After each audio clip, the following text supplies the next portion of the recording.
नमस्कार. मी प्रल्हाद कचरे. आपण पाहत आहात विधी साक्षरता. अलीकडं सतत विचारला जाणारा प्रश्न आहे की सहकारी संस्थांना, मग त्या गृहनिर्माण सहकारी संस्था असोत, पतसंस्था असोत किंवा कारखाने असोत, बँका असोत, की सहकारी संस्थांना माहिती अधिकाराचा कायदा, ज्याला आपण राईट टू इन्फॉर्मेशनचा ऍक्ट म्हणतो, तो लागू आहे का? याविषयी खरं तर खूपदा चर्चा झाली. गेल्या 18 वर्षामध्ये वारंवार याच्यावरती चर्चा झालेली असताना देखील अनेक लोक याविषयी अजूनही संभ्रम आहे, अशी परिस्थिती दिसते. आणि लोक सततपणे विचारत असतात की सहकारी संस्थांना हा कायदा लागू आहे का. याचं उत्तर शोधायचं असेल तर मग 97वी घटना दुरुस्ती पाहिली पाहिजे, त्या त्या राज्याचा सहकारी संस्थांचा कायदा पाहिला पाहिजे, सुप्रीम कोर्टात झालेले निर्णय पाहिले पाहिजेत आणि निरनिराळ्या हायकोर्टात झालेले निर्णय पाहिले पाहिजेत. गेल्या 18 वर्षात प्रत्येक उच्च न्यायालयामध्ये, म्हणजे जवळपास देशात 22 उच्च न्यायालय आहेत आणि एक सुप्रीम कोर्ट आहे. या प्रत्येक ठिकाणी हा विषय तपासला गेला आणि त्याच्यावरती निक्षून हा कायदा लागू आहे की नाही याच्याविषयी स्पष्टीकरण दिलं गेलेलं आहे.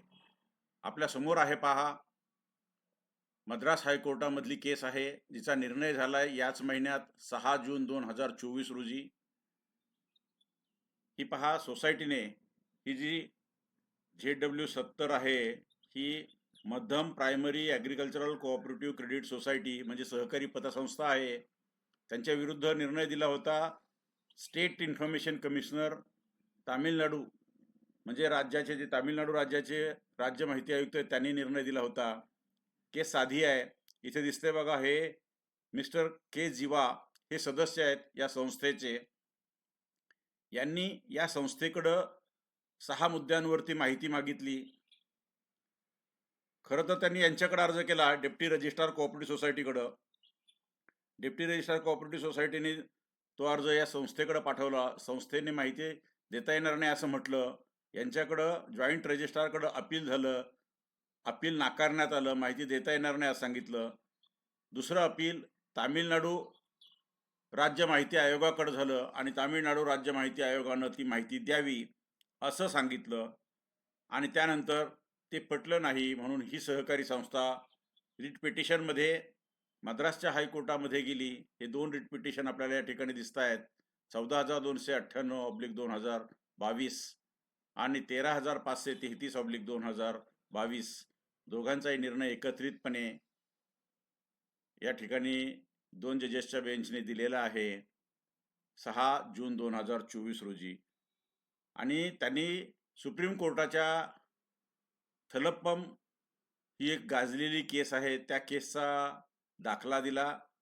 शिवाय मद्रास हायकोर्टाच्या डिव्हिजन बेंचनं जी public information officer versus registrar Tamil Nadu information commissioner ही जी केस होती, या 2 केसेसचा दाखला दिला आणि सांगितलं की नाही, कोऑपरेटिव्ह सोसायट्या या माहिती अधिकाराच्या कक्षेमध्ये सार्वजनिक प्राधिकरण म्हणून डिफाईन करता येत नाहीत.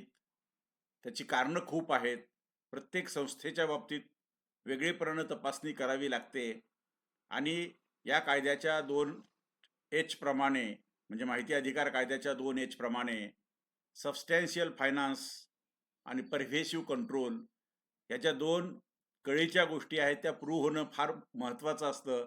तसं महत्त्वाचं प्रूव्ह होत नाही. हा तो निकाल आहे 6 जून 2024चा. आणि त्यांनी ते ऑर्डर क्वॅश केली. अकॉर्डिंगली द इम्प्युग्न्ड ऑर्डर, म्हणजे जी तामिळनाडू राज्य माहिती आयोगानं केली, is quashed and writ petition is allowed no cost. आणि त्यांनी म्हटलेलं आहे की cooperative society does not fall within the definition of public authority as defined under section 2H of right to information act and therefore the impugned order pass by first respondent is liable to be quashed. हा तो निर्णय आहे. आता यात काय माहिती मागितली होती? 28 जानेवारी 2022ला एका सदस्याने त्या पतसंस्थेकडे अर्ज केला आणि त्यांनी 2015 पासून तर 2021 पर्यंत किती लोकांना कर्ज दिलं त्यांची यादी, त्यापैकी सोने तारण कर्ज ज्यांना दिलं त्याची यादी, या कालावधीत कृषी कर्ज ज्यांना दिलं त्याची यादी, या कालावधीत ज्या कुणाचं कर्ज माफ करण्यात आलं त्याची यादी, या सर्व कागदपत्र, याचे जे काही चिठ्ठा-पठ्ठा असेल, तो सर्व कागदपत्र आणि सन 2015 ते 2021 या कालावधीमध्ये जे ठराव झाले, त्या ठरावाच्या प्रती, ही 6 मुद्द्यांवरती माहिती मागितली होती. ही माहिती ते जे रजिस्ट्रार कोऑपरेटिव्ह सोसायटीज होते, त्यांच्याकडे अर्ज आल्यावर त्यांनी या सोसायटीकडे पाठवला. सोसायटीने माहिती द्यायचं नाही असं म्हटलं. पहिलं अपील झालं. पहिल्या अपिलात देखील माहिती देणार नाही असंच म्हटलं. शेवटी आयोगाकडे गेलं आणि आयोगाने माहिती द्यावी असं सांगितलं आणि त्यानंतर हे रिट पिटिशन झालं असं आपल्याला दिसतं. रिट पिटिशनमध्ये त्यांनी सुप्रीम कोर्टाच्या निर्णया जजमेंटचा दाखला दिला आणि त्यांनी म्हटलं की जरी घटनेमध्ये सत्यान्वयित दुरुस्ती झाली असली आणि त्यामुळे सहकारी संस्थेचा सदस्य होणं किंवा सहकारी संस्था स्थापन करणं हा आता मूलभूत हक्क झालेला आहे. त्यामुळे काय झालं, जास्त लोकशाहीकरण, उलट ह्या संस्था जास्त डेमोक्रॅटिक व्हाव्यात, त्याच्या सदस्यांना सर्व गोष्टी पारदर्शकपणे समजाव्यात आणि या घटना दुरुस्तीमध्येच म्हटलेलं आहे की त्या प्रत्येक सभासदाला माहितीचा अधिकार असला पाहिजे. म्हणजे मग माहितीच्या अधिकाराच्या कायद्याप्रमाणे नाही, within that cooperative societies act, within the cooperative societies rules आणि त्या सोसायटीचे जे बायलॉज आहेत, त्यातच त्यांना ते अधिकार असले पाहिजेत. आणि प्रत्येक सदस्याला संस्थेचं जर का दप्तर पाहायचं असेल, तपासायचं असेल, तर आपल्या महाराष्ट्राच्या कायद्यामध्ये देखील तशी तरतूद आहे. तशी प्रत्येक राज्याच्या कायद्यामध्ये तरतूद आहे आणि आता तर घटना दुरुस्तीमुळं ते सर्वांना सक्तीचं झालेलं आहे. तेव्हा सहकारी संस्थेचा सदस्य म्हणून त्यांना सर्व अभिलेख पाहण्याची मुभा असते. भारतीय घटनेच्या आर्टिकल 12 प्रमाणे सहकारी संस्था ह्या काही स्टेट नाहीत किंवा ते सॉव्हरीन फंक्शन करत नाहीत. म्हणजे राज्याचं जे काही, ज्याला राजसत्तेचं, राज्यकारभाराचं काम असतं, ते करत नाहीत. म्हणून त्यांना पब्लिक अथॉरिटी म्हणता येणार नाही. केवळ सहकारी संस्थेच्या कायद्याखाली त्यांनी अर्ज केला. काही लोक एकत्र आले, त्यांनी अर्ज केला आणि संस्था म्हणून आम्हाला एक अस्तित्व पाहिजे, एंटिटी म्हणून आम्हाला रजिस्टर करायचं आहे. आता जमीन त्यांनीच घेतली, भांडवल त्यांनीच उभं केलं, फक्त आले आणि 100 लोकांच्या समूहाला नाव काय द्यायचं म्हणून विशिष्ट त्यांनी नाव दिलं आणि त्याला अशी अशी सहकारी पतसंस्था किंवा अशी अशी सहकारी गृहनिर्माण संस्था किंवा अशी अशी सहकारी एम्प्लॉयची संस्था असं काहीतरी नाव दिलं आणि ती संस्था नोंदणीकृत झाली. म्हणजे फक्त संस्थेला नोंदणी दिली, म्हणजे ती गठीत झाली नाही किंवा इस्टॅब्लिश झाली नाही. कायदा असं म्हणतो की जे घटनेनं किंवा कायद्यानं इस्टॅब्लिश झालेलं आहे किंवा कॉन्स्टिट्यूट झालेलं आहे, त्याला आपण सार्वजनिक प्राधिकरण म्हणतो. तेव्हा इथे कायद्यानं प्रत्येक सोसायटी ही कायद्यानं नोंदली जाते, कॉन्स्टिट्यूट किंवा इस्टॅब्लिश होत नाही. आणि त्यामुळं या कायद्यातली जी व्याख्या आहे की एनी बॉडी, अथॉरिटी और council established or constituted under the constitution, act of parliament or act of state legislature. आता स्टेट लेजिस्लेचरचा कायदा असतो आपला सहकारी संस्थेचा, पण त्याच्यामध्ये संस्था कशा नोंदवाव्यात याचे नियम असतात. त्याप्रमाणे त्यांनी हे लोक गेले, त्यांनी नोंदलं, म्हणजे कायद्याने ती हे झाली, स्थापित झाली नाही, कायद्याने ती नोंदली गेलेली आहे. हा त्यातला तांत्रिक फरक आहे. आणि त्यामुळं सहकारी संस्था या कायद्यानं स्थापित झालेल्या किंवा गठीत झालेल्या नसतात, त्या कायद्यानं नोंदलेल्या असतात. केवळ नोंदणी म्हणजे कायद्यानं गठीत झालेली संस्था म्हणता येणार नाही, असं त्या सुप्रीम कोर्टाच्या निर्णयात म्हटलं गेलं. सहकारी संस्थांचे सदस्य एकत्र येऊन त्या स्थापन करतात. केवळ नोंदणी प्रमाणपत्रात ज्या अटी असतात त्याप्रमाणे पूर्तता करण्याचं, निबंधकाला फ्रॉम टाइम टू टाइम, ज्याला आपण म्हणतो की बैठक झाल्यानंतर, ॲन्युअल बैठक झाल्यानंतर माहिती पुरवण्याचं, ॲन्युअल रिपोर्ट असेल, सभासदांची यादी असेल, बायलॉज मधल्या दुरुस्त्या असतील, ते पुरविण्याचं काम त्यांना करायला लागतं. रोजच्या कामकाजात सरकारचा कोणताही हस्तक्षेप नसतो आणि रोजच्या कामकाजात सरकारचं कोणतंही नियंत्रण नसतं. गृहनिर्माण संस्थांच्या रोजच्या कामात कधीच सरकार कधी हस्तक्षेप करत नाही. पतसंस्था असेल तिच्या कामात देखील नाही किंवा बँकांच्या कामामध्ये देखील नाही. सरकार सरकारचं काम करतं. नियंत्रणाचं म्हणाल तर जे नियंत्रण त्या नोंदणी प्रमाणपत्रातल्या अटीप्रमाणे आवश्यक आहे तेवढंच नियंत्रण असतं. त्यामुळे जोपर्यंत सबस्टॅन्शियल फायनान्स किंवा परव्हेजिव्ह कंट्रोल सिद्ध होत नाही, तोपर्यंत त्या सरकारी संस्थांना सार्वजनिक प्राधिकरण म्हणता येणार नाही. आता सर्वच संस्थांना लागू होत नाही असं म्हणता येणार नाही. काही संस्थांना खरंच खूप सहाय्य दिलं गेलं असेल, तसं जर का सिद्ध झालं तर तशा संस्था येतील. पण ब्लँकेट स्टेटमेंट आपल्याला करता येणार नाही, की सहकारी संस्थांना हा कायदा लागू आहे. त्यामुळं सहकारी संस्थांना सर्वसाधारणपणे माहिती अधिकाराचा कायदा लागू नाही.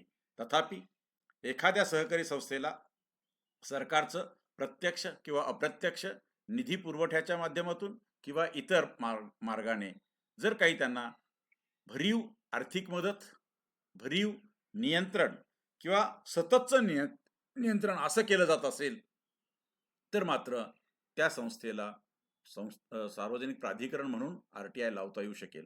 फक्त सर्वसाधारण नियम प्रत्येक संस्थेला लावता येणार नाही, असा आहे. असाच निर्णय या मद्रास हायकोर्टाच्या आत्ताच्या केसमध्ये झाला. याच्या आधी देखील जे ही सुप्रीम कोर्टाची केस आहे, Thalappam services cooperative bank limited and others versus state of Kerala, ही केस आहे. चेन्नईच्या हायकोर्टाची एक केस आहे, म्हणजे मद्रासच्या हायकोर्टाची एक केस आहे, डिव्हिजन बेंचची आहे. Public information officer versus registrar, Tamil Nadu information commissioner and others, ही देखील अलीकडची 2015ची केस आहे. ही 2013ची केस आहे. या प्रत्येक केसमध्ये त्यांनी असं म्हटलेलं आहे, have held that cooperative society is not a public authority under section 2H of the right to information act 2005. तेव्हा त्याचं तात्पर्य किंवा थोडक्यात जर समजून घ्यायचं असेल तर सहकारी संस्था जरी कायद्याने नोंदली गेली असली तरी सर्वसाधारणपणे सदस्य एकत्र येतात. त्यांचं कॉमन गोल असतं, त्यासाठी ते पैसे किंवा भांडवल एकत्र करतात आणि त्यांनी तयार केलेल्या बायलॉज प्रमाणे त्यांचे व्यवहार चालवतात. त्यासाठी सरकार फारसं प्रत्येक सहकारी संस्थेला आर्थिक मदत, जमिनी किंवा भरीव असं काही मदत देत नाही आणि त्यांच्यावरचं जे नियंत्रण आहे ते सीमित असतं, ते मर्यादित असतं. केवळ निवडणुकांच्या बाबतीत फ्री अँड फेअर राहावं यासाठीचं थोडंसं हस्तक्षेप, बाकी याशिवाय पाहिलं तर फार सहकारी संस्थांवर ते नियंत्रणं नसतात आणि अशा परिस्थितीमध्ये त्यांच्या प्रत्येक व्यवहाराची पृच्छा राईट टू इन्फॉर्मेशनमध्ये करावी, यापेक्षा त्यांच्या कायद्यात असणाऱ्या तरतुदीप्रमाणे त्यांना सदस्यांना सर्व बाबी खुल्या ठेवाव्यात आणि त्यांच्या व्यवहारात पारदर्शकता असावी, असं साधारण घटनेतल्या दुरुस्तीला, सहकाराच्या कायद्याला, सहकाराच्या नियमांना आणि जे बायलॉज असतील त्यांना अपेक्षित आहे. या या केसमध्ये ही जी हायकोर्टापर्यंत गेली आणि सुप्रीम कोर्टात गेलेल्या केस होत्या, त्या प्रत्येकमध्ये असं आर्ग्यू केलं गेलं की जर माहिती मिळाली तर ह्या संस्थेमध्ये चाललेले जे गैरप्रकार आहेत, इथे चाललेली जी मनमानी आहे, इथे कायद्याचं जे उल्लंघन केलं जातं ते आम्हाला उघडं करता येईल. मात्र कोर्ट असं म्हणतं की हे सहकारी संस्थेचा जो कायदा आहे, त्याचे जे बायलॉज आहेत आणि जे नियम आहेत, त्याच्यामध्ये हे करण्याचे पूर्ण अधिकार प्रत्येक सदस्याला आहेत आणि ती अत्यंत मजबूत व्यवस्था असल्यामुळे आणखी पर्यायी व्यवस्थेची आवश्यकता नाही, म्हणून ती राईट टू इन्फॉर्मेशनच्या अंदर येत नाही, असा साधारण निर्णय दिला.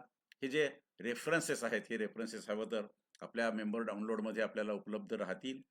याशिवाय आपल्याला माहीत असेल की आपल्या लीगल लिटरसी या आपली जी अकॅडमी आहे, कचरेज अकॅडमी ऑफ लीगल लिटरसी, याचं एक ॲप देखील डेव्हलप झालेलं आहे. प्रत्येक व्हिडिओच्या खाली ॲप डाउनलोडची सुविधा उपलब्ध करून दिलेली आहे. निरनिराळ्या विषयावरती पेड कोर्सेस त्या ठिकाणी उपलब्ध आहेत. सध्या तरी 2, एक तर रस्त्याच्या बाबतीतला म्हणजे शेत्यांना जाणाऱ्या रस्त्याच्या संदर्भातला कायदा आणि तुकडेबंदीचा कायदा, असे 2 कोर्सेस सध्या रेडी आहेत. यानंतर यथावकाश हळूहळू प्रत्येक विषयावरचे कोर्सेस त्या ठिकाणी अपलोड होतील.